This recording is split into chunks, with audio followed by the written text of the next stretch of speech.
एक दिन सीमा अपनी माँ की महंगी बनारसी साड़ी पहने फर्श पर पल्लू लहराते हुए अपने कमरे से बाहर हॉल में अपनी माँ के पास आती है।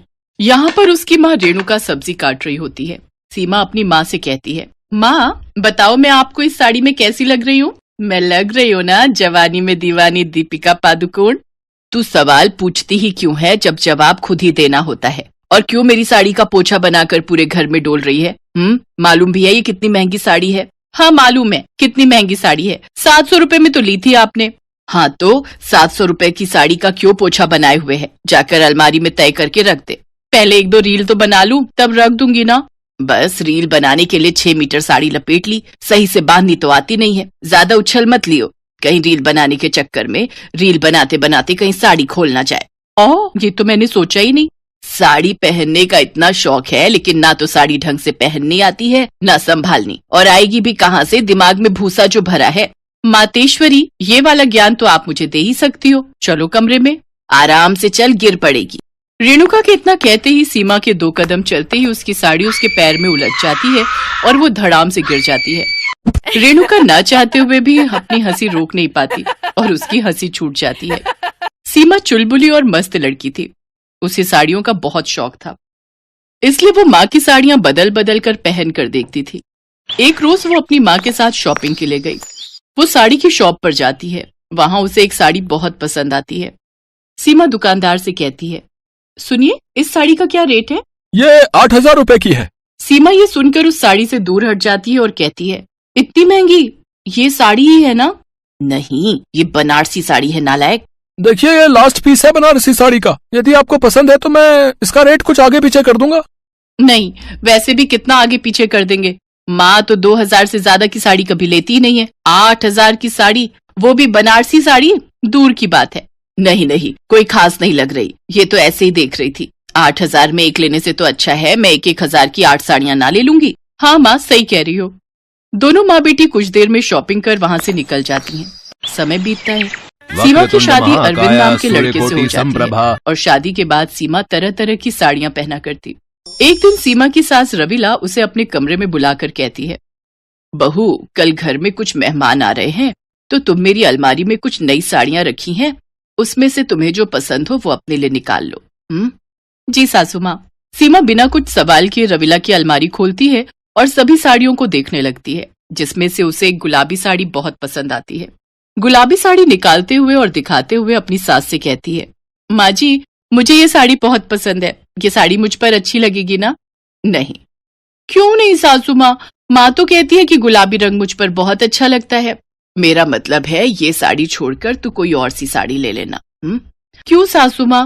ओहो, एक बार में समझ में नहीं आता है क्या? ये साड़ी बहुत महंगी है, इसका पल्लू भी फटा हुआ है। अच्छा ये बात है, ठीक है सासू माँ, मैं कोई और साड़ी ले लेती हूँ।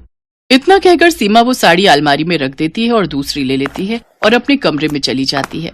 रविला सोचती है, अच्छा हुआ मैंने उससे वो साड़ी बचा ली। अगले दिन घर में मेहमान आते हैं। सीमा उनकी खूब आवभगत करती है। मेहमानों के जाने के बाद सीमा की ननद आकांक्षा उससे मिलने आती है। सीमा उसे अपने कमरे में ही बैठने को बोलती है। रवीना भी वहां आकर बात करने लगती है। सीमा चाय बनाने के लिए रसोई में चली जाती है। तभी सीमा की साड़ी पर चाय गिर जाती है और साड़ी पर दाग लग जाता है और वो खुद से कहती है, सत्यानाश हो, सासू माँ की साड़ी पर दाग लग गया। अभी अपने कमरे में चेंज करनी जाऊंगी तो सासू माँ 10 सुनाएंगी, इससे तो मैं सासू माँ के कमरे में ही चेंज कराती हूँ। तभी वो रवीना के कमरे में जाती है और साड़ी निकालने लगती है। तभी उसकी नजर उसी गुलाबी साड़ी पर फिर पड़ती है और वो उसे पहन ही लेती है। कुछ देर में वो चाय लेकर अपने कमरे में जाती है। रवीना और आकांक्षा दोनों हैरान रह जाती हैं। आकांक्षा कहती है, क्यों, ये महंगी बनारसी साड़ी आपने भाभी को दे दी क्या? क्या कहा दीदी आपने? सासू माँ की महंगी बनारसी साड़ी जो ये मैंने पहनी है? हाँ बिल्कुल, माँ ये साड़ी किसी को नहीं देती, फिर आपने कैसे पहन ली? ये साड़ी महंगी है ये तो सासू माँ ने कहा था, लेकिन ये साड़ी बनारसी साड़ी है ये बात सासू माँ ने बताई ही नहीं, तभी ये साड़ी लेने से सासू माँ ने मना किया था। बहू मैंने तुझसे मना किया था, फिर भी तूने ये साड़ी कैसे ले ली? हालात ही कुछ ऐसे बन गए थे, मुझे ये साड़ी पहननी पड़ी। लेकिन आप ऐसे गुस्सा क्यों कर रही हैं? सासू माँ बिना कुछ कहे ही गुस्से में वहां से चली जाती है। तभी आकांक्षा कहती है, ये बनारसी साड़ी उनकी जिंदगी की सबसे महंगी साड़ी है। बनारसी साड़ी तो महंगी होती है, इसमें क्या बड़ी बात है?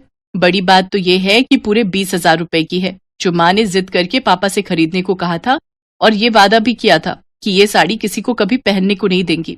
क्या? मैंने तो ये महंगी बनारसी साड़ी पहन ली। वही तो भाभी। ऐसे ही 2 दिन का समय बीत जाता है। उसकी सासू माँ उससे कुछ नहीं कहती। ये देख सीमा काफी परेशान हो जाती है और अरविंद से बात करते हुए कहती है, देखो अरविंद, मैंने सासू माँ की गलती से बनारसी साड़ी क्या पहन ली। वो मुझसे नाराज है, कुछ बोलती नहीं है। तो तुम जाकर के बात क्यों नहीं कर लेती? और 2 दिन हो गए हैं, तुमने अभी तक माँ की साड़ी भी वापस नहीं की। हाँ नहीं तो, जब से पता चला है वो साड़ी 20,000 की है, मैंने तो उसे तय करके उसी कोने में रख दिया है। और फिर सासू माँ के पास जाने में भी तो डर लग रहा है। साड़ी लो और चलो मेरे साथ। तभी सीमा साड़ी लेकर सासू माँ के पास जाती है और साड़ी को अपनी सास को देते हुए कहती है, सासू माँ मुझे माफ कर दो और अपनी महंगी बनारसी साड़ी वापस ले लो। माँ, इसको पता नहीं था कि इतनी महंगी साड़ी है, नहीं तो ये नहीं पहनती। कोई बात नहीं बहू, आज तक मैंने ये साड़ी किसी को पहनने नहीं दी, लेकिन जब आज तूने ये साड़ी पहनी तब मुझे मालूम पड़ा कि ये साड़ी मुझसे ज्यादा तुझ पर जच रही है। यानी माँ, आप मुझसे नाराज नहीं हो? नाराज तो मैं तुझसे बहुत थी, पर अब नहीं। मैं तो खुद अभी तेरे पास आने वाली थी ये कहने के लिए। अब ये महंगी बनारसी साड़ी तू ही रखना, मेरा तोहफा समझकर। सीमा, तुम तो खामखाई डर रही थी। थैंक यू सासू माँ। इतना कहकर वो अपनी सास के गले लग जाती है। आज मौसम बड़ा खुशनुमा था। हल्की हल्की बारिश हो रही थी। राहुल की माँ पकौड़े तल रही थी। आज राहुल कई महीनों बाद घर जो आया था। वो दिल्ली में जॉब करता था। घर के हॉल में राहुल और उसके पापा बैठे क्रिकेट मैच देख रहे थे। तभी माँ भी पकौड़े लेकर हॉल में आती हैं और फिर राहुल की शादी की चर्चा छेड़ देती हैं। देख राहुल, अब तेरी जॉब भी अच्छी चल रही है और शादी की उम्र भी हो गई है। इस बार तो हाँ कर दे ताकि हम लड़की देख सकें। हाँ, और नहीं तो क्या। अभी शादी नहीं करेगा तो कब करेगा? बूढ़ा हो जाने के बाद। राहुल भी दिल्ली में अकेला रहता रहता थक चुका था। उसे भी साथी की जरूरत महसूस हो रही थी, इसलिए उसने भी शादी के लिए हाँ कर दी। माँ ने तो पहले ही एक लड़की पसंद कर ली थी। लड़की का नाम था नंदिनी। नंदिनी और उसका परिवार भी दिल्ली में ही रहता था और नंदिनी भी राहुल की तरह ही जॉब करती थी। ठीक समय पर बड़े धूमधाम से राहुल और नंदिनी की शादी हो गई। नंदिनी बहुत संस्कारों वाली लड़की थी। अपने सास ससुर को माँ बाप की तरह ही सम्मान करती थी।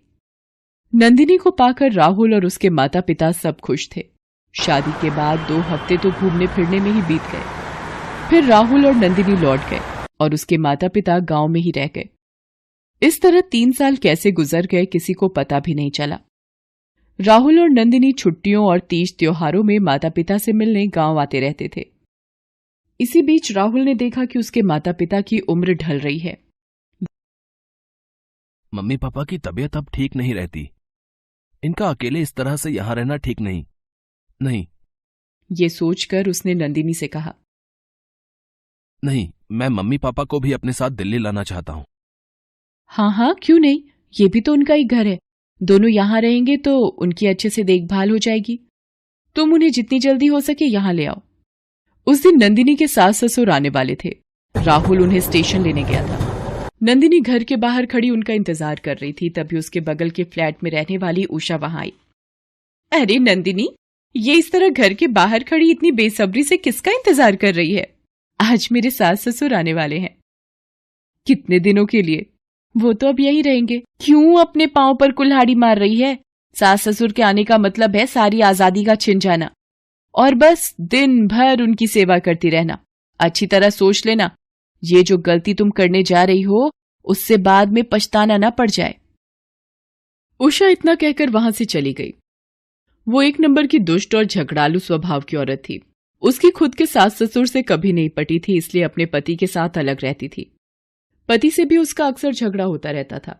आसपास के लोगों से भी उसकी नहीं बनती थी। सिर्फ नंदिनी से ही थोड़ी बहुत बातचीत हुआ करती थी उसकी। नंदिनी के सास ससुर आ गए। 1-2 महीने तो सब कुछ ठीक चलता रहा, मगर धीरे धीरे उषा की बात नंदिनी के मन में खटकने लगी। वही सास ससुर जिन्हें वो अपने माता पिता की तरह प्रेम करती थी, अब उसे बोझ लगने लगे थे। उस पर उषा रोज आकर उसके कान भी भरती रहती। मैंने तो तुमसे पहले ही कहा था, अब भुगतो, अभी भी समय है, निकाल बाहर करो इस झंझट को अपने घर से और चैन से अपने पति के साथ रहो। अब तो नंदिनी और राहुल का रोज झगड़ा होता था। मुझसे नहीं सहा जाता है ये सब। 2 महीने हो गए हमें कहीं बाहर घूमने गए हुए। मैं इस तरह से नहीं रह सकती। आखिर मेरी भी कोई जिंदगी है। दिन भर ऑफिस का काम करो और फिर घर आकर तुम्हारे माता पिता की देखभाल करो। मुझसे नहीं हो पाएगा ये सब। पागल हो गई हो क्या तुम? वो मेरे मम्मी पापा है, कोई गैर नहीं। इस उम्र में जब उन्हें हमारी सबसे ज्यादा जरूरत है तो तुम कहती हो कि मैं उन्हें वापस गांव में मरने के लिए छोड़ाऊं? ऐसा नहीं हो सकता। तो फिर तुम बने रहो श्रवण कुमार, मुझसे ये सब नहीं होगा। मैं मायके चली जाऊंगी। हाँ चली जाओ, यहां किसे परवाह है। उन दोनों का झगड़ा राहुल के माता पिता ने सुन लिया। पापा ने राहुल को बुलाया और कहा, हमारी वजह से अपने घर की शांति बिगाड़ने की कोई जरूरत नहीं है बेटा। हम लोग कल ही गांव चले जाएंगे। तुम हमारी फिक्र मत करना, हम लोग ठीक रहेंगे। राहुल ने मम्मी पापा को समझाने की बहुत कोशिश की, मगर वो लोग तैयार नहीं हुए और अगले दिन ही गांव के लिए निकल गए। बेचारा राहुल मन ही मन रोता रह गया। इस घटना के कुछ दिनों बाद जब नंदिनी ऑफिस में थी तब उसका मोबाइल बजा। दूसरी तरफ नंदिनी की माँ थी। वो रोते हुए बोली, हेलो नंदिनी बेटा। फिर माँ अचानक चुप हो गई। केवल उनकी सिसकियों की आवाज फोन पर आ रही थी। माँ की ये चुप्पी नंदिनी को बुरी तरह डराने लगी। हेलो माँ, तुम बोलती क्यों नहीं? सब ठीक तो है ना माँ? कुछ भी ठीक नहीं है बेटा। तेरे भैया और भाभी ने मुझे और तेरे पापा को घर से निकाल दिया है। दोनों सड़क पर मारे मारे फिर रहे हैं। तू जल्दी से इधर आ जा बेटा। मैं अभी आती हूँ माँ। नंदिनी झटपट जाने को उठती है। जाते समय राहुल को भी फोन कर सारी बात बता देती है और कहती है, तुम भी जल्दी से वहां पहुंचो, मेरा दिल बहुत घबरा रहा है। नंदिनी के माता पिता भी दिल्ली में ही रहते थे, इसलिए नंदिनी को उन तक पहुंचने में ज्यादा देर नहीं लगी। अपने माँ बाप को फुटपाथ पर मायूस बैठा देख जैसे नंदिनी के तन बदन में आग लग गई। उसने अपने माता पिता को उठाया और सीधे अपने मायके गई और बाहर से ही चिल्लाई, अरे ओ भाभी, शर्म नहीं आई तुम्हें? अपने बुजुर्ग सास ससुर को धक्के खाकर मरने के लिए छोड़ दिया तुमने सड़क पर। तुम होती कौन हो मेरे माता पिता को उनके ही बेटे के घर से निकालने वाली? तब तक नंदिनी के भैया और भाभी भी बाहर आ गए। अपने भाई को देखते ही नंदिनी का पारा और बढ़ गया और फिर वो चिल्लाते हुए बोली, और भैया तुम? शादी हुई नहीं कि माँ बाप को भूल गए? जिस माँ बाप ने इतने नाजों से इतनी मुश्किलें उठाकर पाला है तुम्हें, आज तुमने उन्हें बेघर कर दिया अपनी बीवी के कहने पर। उसकी इतनी बातें सुनने के बाद तो उसकी भाभी भी बोल पड़ी, हम ये सब तुम्हारे ही नक्शे कदम पर चलते हुए कर रहे हैं ननद जी। खुद तो जैसे तुमने बड़ी अन्नपूर्णा देवी बनकर अपने सास ससुर को अपनाया था ना। अरे खुद के सास ससुर तो 2 महीने भी बर्दाश्त नहीं हुए तुमको। मैं तो फिर भी कई सालों से तुम्हारे माँ बाप की सेवा करती आई हूँ। खुद के अंदर झांकती नहीं और चली आई दूसरों पर उंगलियां उठाने। नंदिनी का चेहरा शर्म से झुक गया। तभी वहां राहुल भी आ गया। वो राहुल से लिपट कर रोने लगी, मुझसे बहुत बड़ी भूल हो गई राहुल। अपने देवता जैसे सास ससुर से मैंने जानवरों जैसा व्यवहार किया है। भगवान मुझे कभी माफ नहीं करेगा। अभी नंदिनी रो ही रही थी कि अचानक वहां सब लोग हंसने लगे। नंदिनी को समझ में ही नहीं आया कि ये सब क्या हो रहा है। जिस दिन तुमने मेरे माता पिता को घर से निकाला था, उसी दिन मैंने तुम्हारे मम्मी पापा को फोन कर सारी बात बता दी थी। उन्होंने ही ये सब प्लान बनाया था ताकि तुम्हें एहसास हो सके कि तुमने गलत किया है। नंदिनी अपनी मम्मी से लिपट गई और बोली, थैंक यू मम्मी, आपने मेरा घर बचा लिया। फिर नंदिनी राहुल के साथ गांव गई और अपने सास ससुर के पैरों में गिरकर उनसे माफी मांगी और फिर उन्हें लेकर दिल्ली आ गई। अब उसके घर में कोई झगड़ा नहीं होता था। नंदिनी बेटी की तरह ही सास से जिद करती और उसकी सास भी एक माँ की तरह उसकी सारी फरमाइशें पूरी करती थी। अब नंदिनी खुद को दुनिया की सबसे खुशनसीब लड़की समझती थी।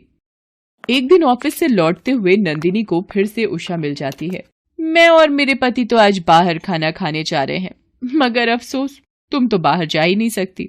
तुम्हारे सास ससुर अकेले जो हो जाएंगे।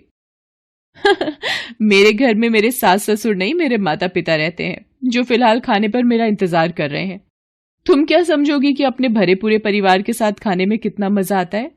फिर नंदिनी हंसते हुए आगे बढ़ गई और उषा उसका मुंह ताकती रह गई।